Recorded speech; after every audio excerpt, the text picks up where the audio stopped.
Hello, everybody, and thanks for joining me with Voice of Recovery. I just wanted to start with a quote from Eric Liddell, who was a Scottish runner and rugby player from like the 1920s.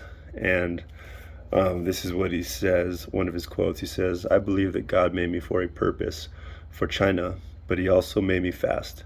And when I run, I feel his pleasure. To give it all up would be to hold him in contempt. You are right.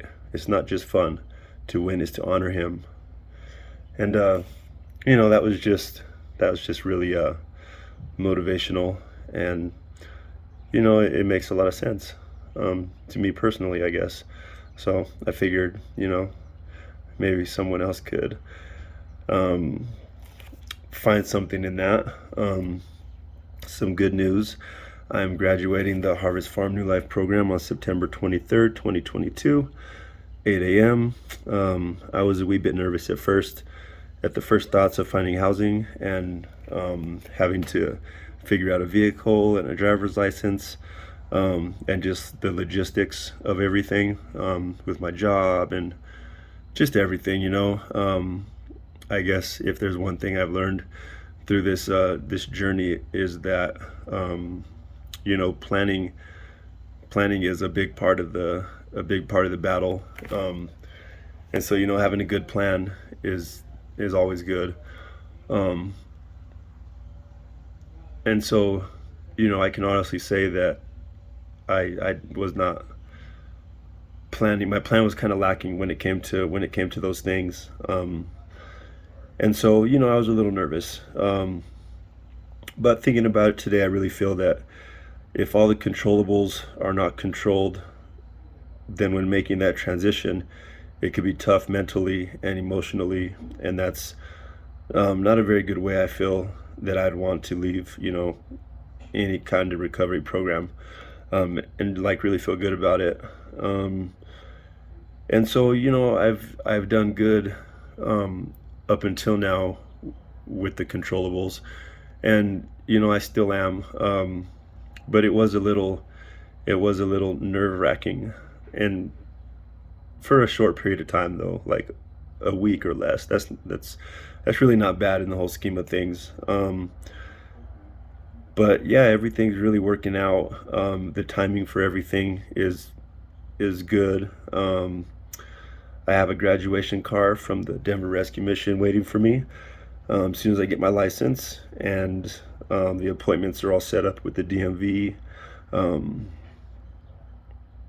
Passed my permit driving test, the written test, and then for housing, I'll be staying at the Oxford House, and that was not my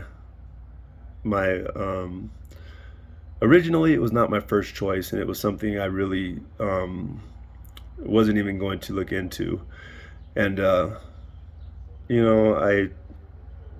I told myself, well, I should just check it out, and I did, and I'm really glad I did. A lot of positive people there. It's a house with about 6 other people, big house. So there's a lot of room for everybody, personal space, and it's just guys holding guys accountable, guys that want to be there, pay rent. So I think it really is a good transition, and so I'm really excited. This is the longest period of time I've been clean and sober since I was a teenager, and which one of those teens I'm not sure, because I was always like smoking, or chewing tobacco, or something like that. But I have big plans, and I also understand that it's all nothing without God. I'm learning it's one thing to know of a higher power or God, and another to have a relationship with him. And so I'm trying to, keep God just the focus and the center of what I'm doing, when it comes to work, and, the beginning of my business, which Brandon Services LLC, handyman will be getting to work pretty quickly here. So that's exciting too. And I just want to thank everybody for your support, and don't forget to click the subscribe icon. it really is motivational to me to see that there's actually people, listening, maybe getting something out of it, but just listening and being supportive. Thank you, everybody, and I hope others will benefit also.